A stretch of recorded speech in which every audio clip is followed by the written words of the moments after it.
All right. Today's conversation is for the mom who feels like she's holding it all together on the outside, but inside she knows something just feels completely off. So I am joined by Beatriz, who works with women in motherhood to help them reconnect to themselves, regulate their nervous system, and shift out of that survival mode into more grounded, aligned way of living. So through her work, Beatriz helps moms understand what's really happening beneath the surface, whether that's stress, overwhelm, or emotional patterns, and guides them back to feeling calm, connected, and in control again. So, this is going to be a really honest and powerful conversation around identity nervous system regulation and what it really looks like to feel like yourself again in motherhood. So, Beatrice, I am so happy you're here. Thank you for having me. I'm so honored.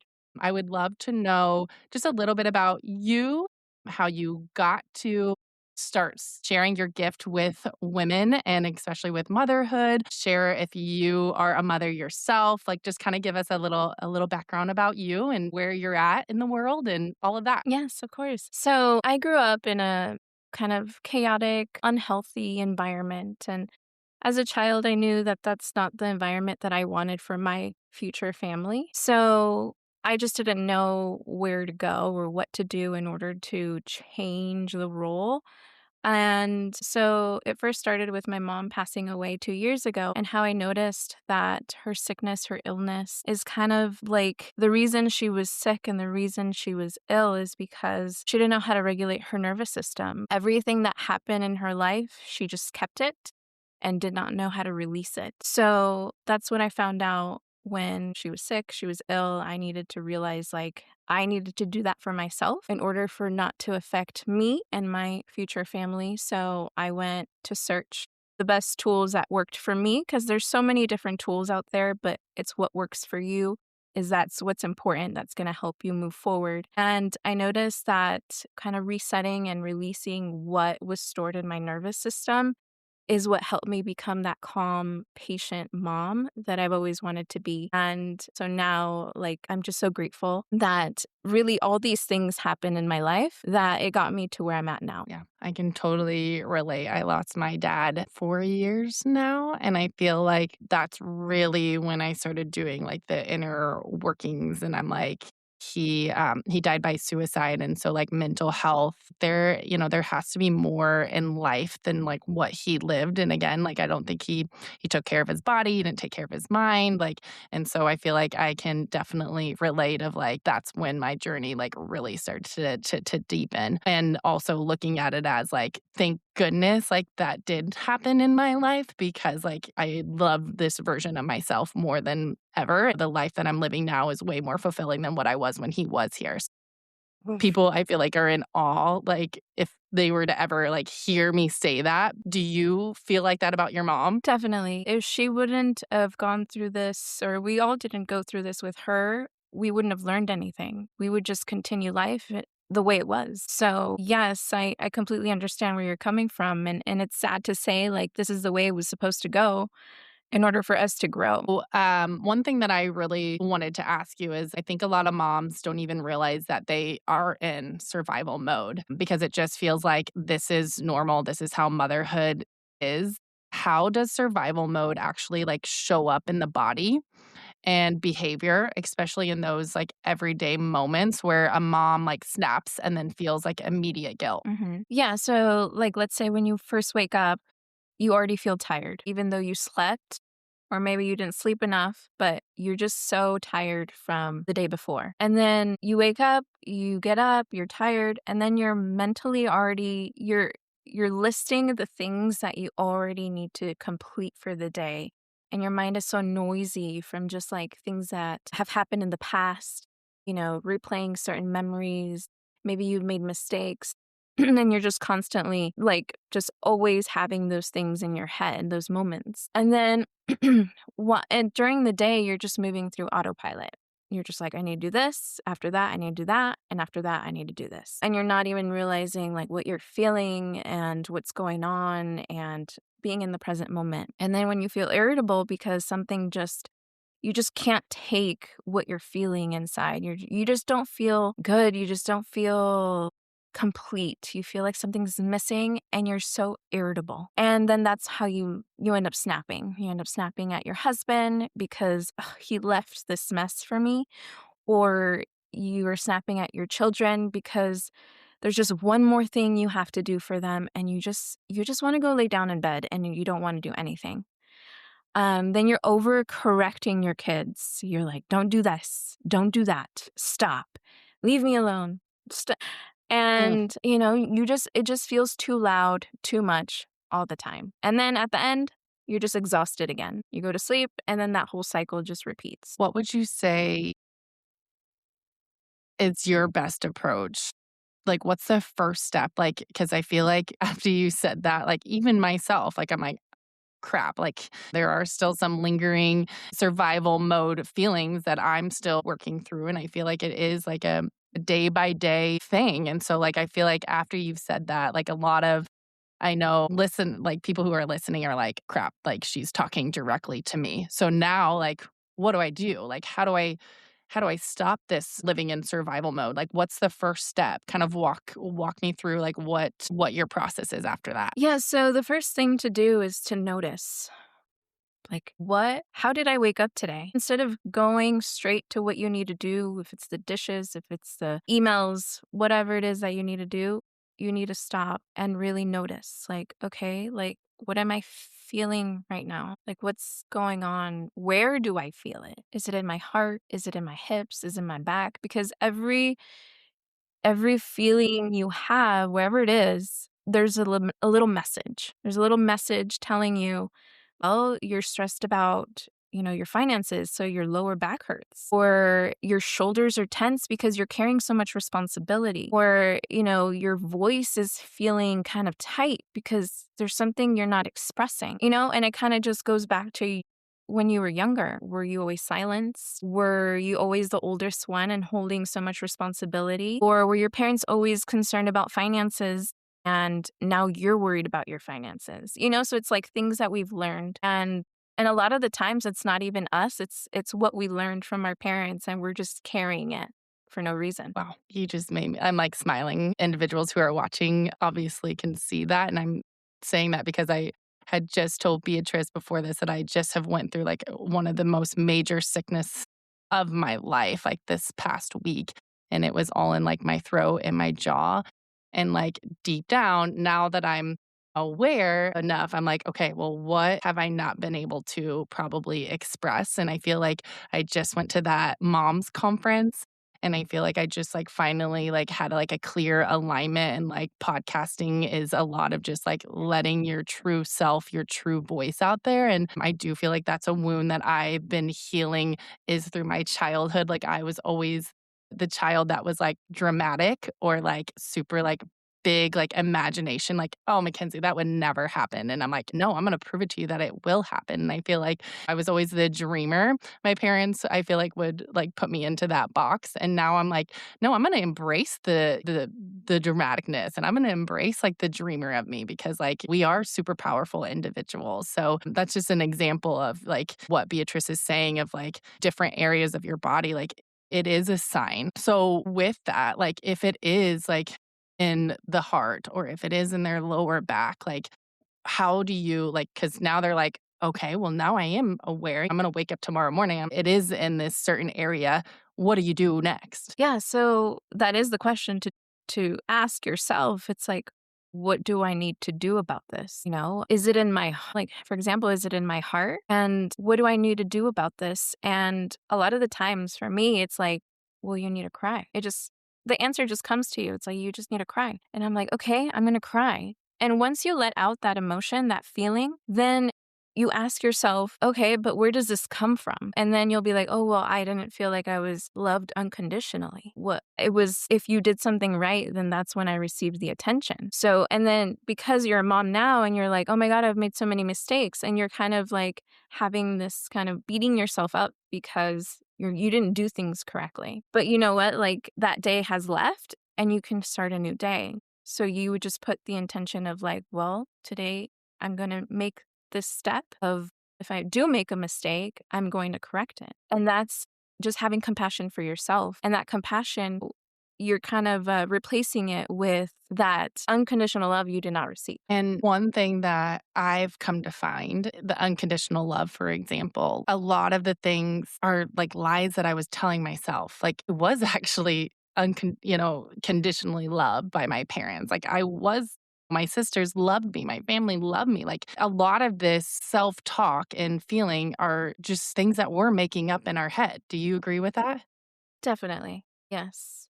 And like I mentioned, it can also come from our own parents, where maybe they felt also unconditional love from their own parents. And so we just carry on this idea or this story. But in reality, like how you mentioned, it's not really the way it is. You might not receive the love that the action or the behavior that you wanted, but that doesn't mean that they didn't love you. Have you heard of human design before? I have, yes. What type you are? No, I'm Okay. not sure. We're gonna find out after this. I'll send it to Okay. you because this all correlates. Because one thing after I found my human design, like, a lot of what you're telling yourself, like, your shadows are also your gifts. It's just finding out how to balance those and transform those, I feel like. So, yeah, I'm excited that you haven't heard of it, and I'm excited to bring it to you after we get off here. I'll send your chart over so that you can get curious with it. So, um, but so many women try to fix their reactions with like mindset or like routines, but they still feel like stuck in the same patterns. So, what is happening like beneath the surface when the body is like holding on to like stored stress or emotions? And why can't we just like think our way out of it? Yeah, and so whenever something happens, it's usually, a thought and an emotion. When you pair those 2 things up, that's how it gets remembered. You remember it, you memorize it, you keep it. You keep it in your nervous system, and then that transforms into your body, your muscles, your fascia. So gets stored there, and then that's when you start feeling like, "Oh, always so tense." And you're like, "Ugh, I do massages every month, and I'm still tense." And it's because there is that message still there. There's still that story that you're keeping, and it's not conscious. You're not gonna be like, "Oh, yeah, I remember. It's because of this." No, it's stored underneath everything. It's your unconscious. You're not really aware. And we're so busy.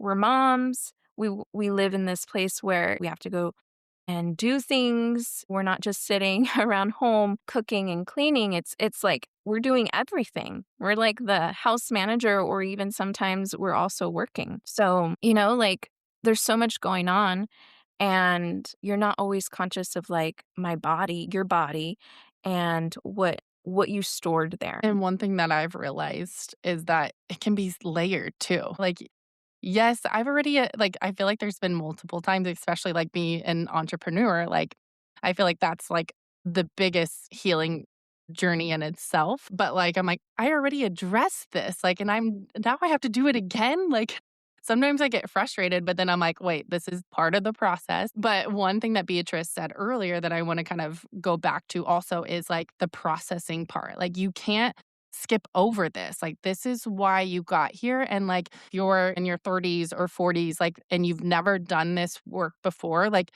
think how long it took to get you to this point. It is not like you're not going to be like, oh, my lower back hurts. Like, it's my finances. I'm going to put them together and then I'm going to be fine. Like, it's not that easy. It's hard work and it takes time. Like, and so I do want to pinpoint that out. And I also want to say, like Beatrice said, like crying, like sometimes that is the signal that you get. But sometimes it's like, I want to punch something. Like, I want to scream. Like, and like, don't obviously like punch people. Like, don't scream probably. Like, I mean, I don't think it's a bad thing if you're like, don't scream at somebody.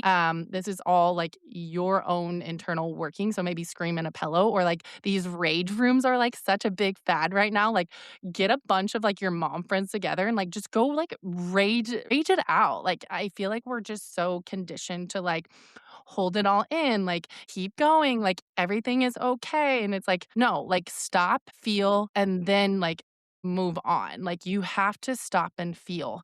And I feel like getting sick, like, I go a very holistic approach. Like, I do not do antibiotics. Like, I am all for, like, healing myself in my home and, like, nothing against, like, modern medicine, but I feel like, that has been a beneficial thing for my life is, like, I do feel like sometimes medicine, like, is a Band-Aid and, like, doesn't allow our body to process it, and so, again, like, if I didn't do that with my throat situation, like, I probably wouldn't be able to, I don't know, get to the next, like, threshold of my life. Do you feel like that? Or, like, what's your take on all of that? Yeah, so what I've noticed is, like how we mentioned is there when you're the snappy, yelling kind of mom, there's something underneath that. Like, you really just need to be like, notice, like I mentioned, notice, be like, okay, I'm feeling very irritable. What do I need to do right now? And like how you mentioned, you can scream into a pillow.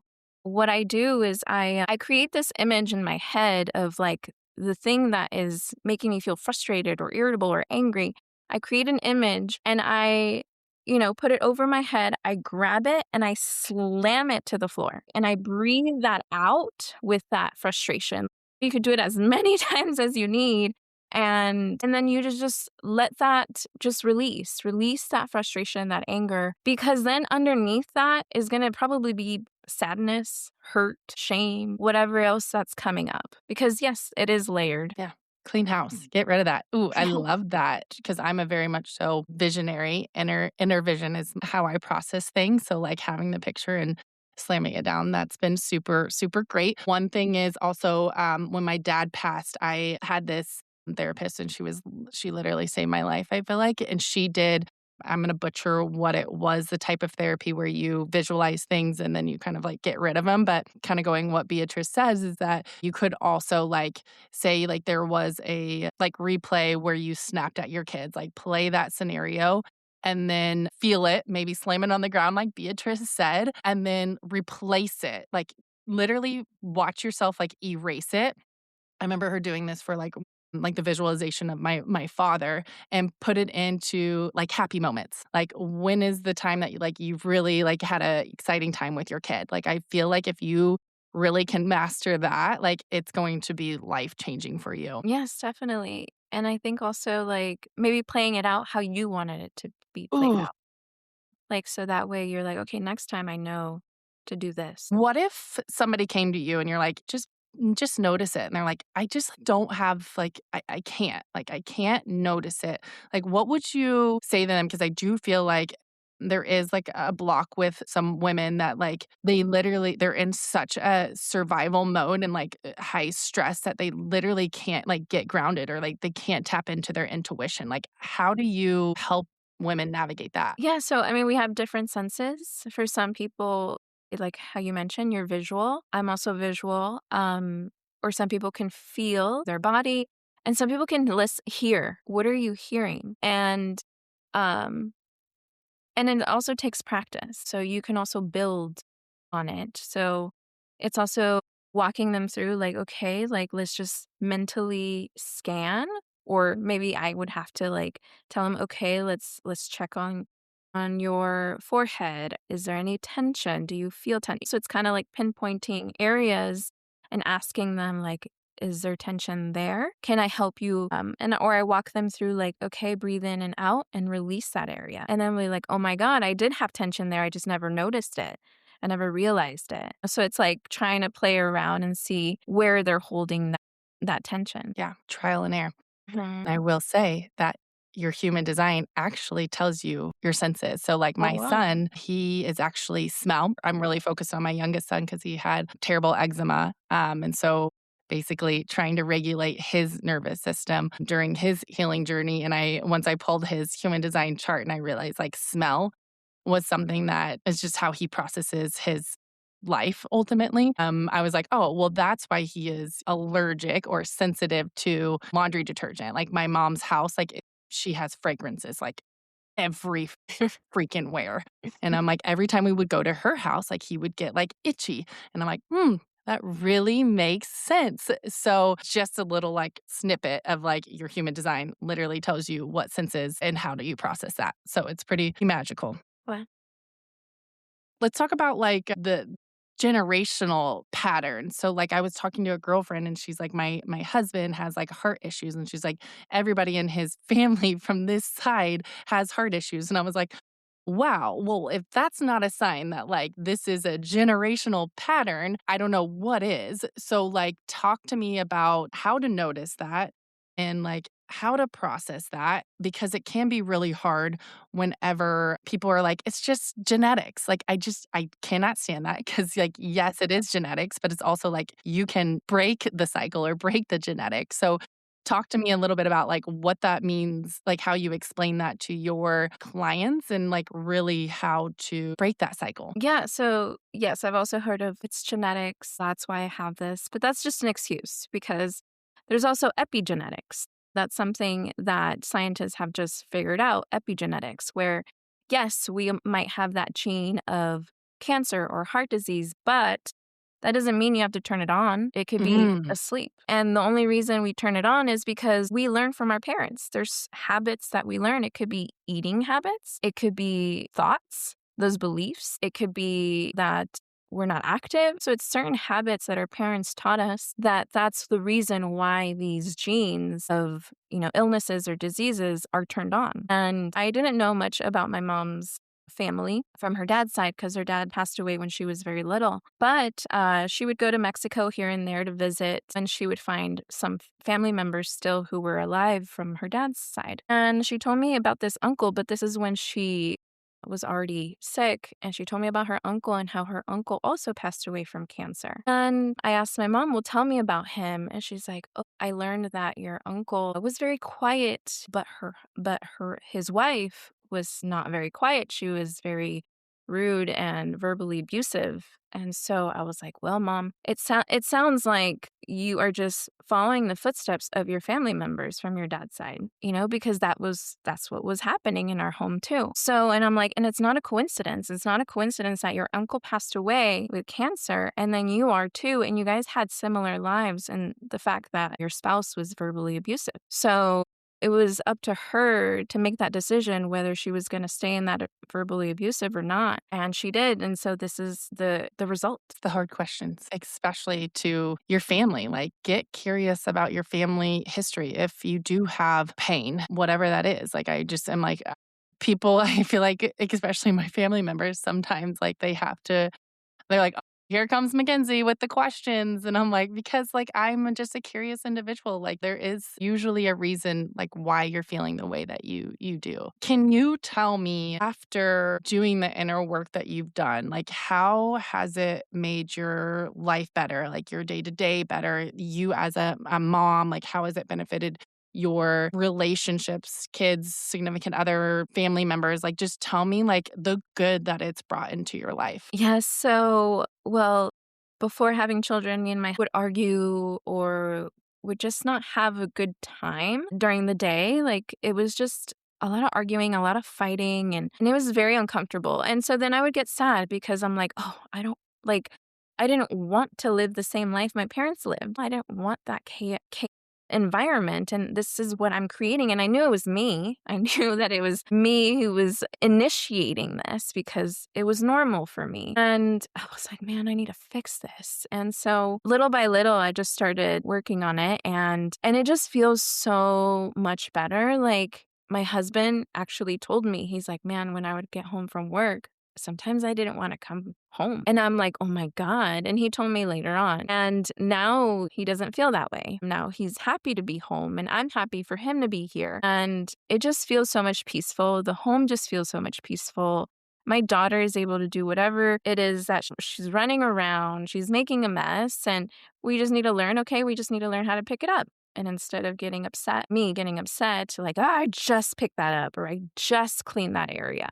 How can you be making a mess? We just learn to pick it up. And so I feel like that's why my daughter is not kind of like lashing out on me, because our kids learn. So if I'm doing it to her, she's going to be doing it back to me. And I'm so grateful that she's not. So it just gives me like a report card where I'm like, okay, so I'm doing well. But there's mistakes that I make, and then I notice it with her because she's my mirror. And I'm like, oh my God, I need to fix that for the sake of the family. Yeah. And tell me if you feel like this because like have told you guys, like, I still am working through this. Like, Beatrice and I told you, like, this is layers. Like, there's good days, there's bad days, but I think the awareness part and I can bounce back easier or I can, like, address, like, "Hey, Mackenzie, like, get your shit together." You know what I mean? Like, things like that with, like, cleaning the house and, like, cleaning up after the kids, like, I still am this is the part that I'm still working through, but would you say that, like, one thing it's made me, like, feel like instead of, like, fixing other people, like, you always, like, address yourself first to fix? Is Yeah. that kinda how your mentality is? Yes, definitely.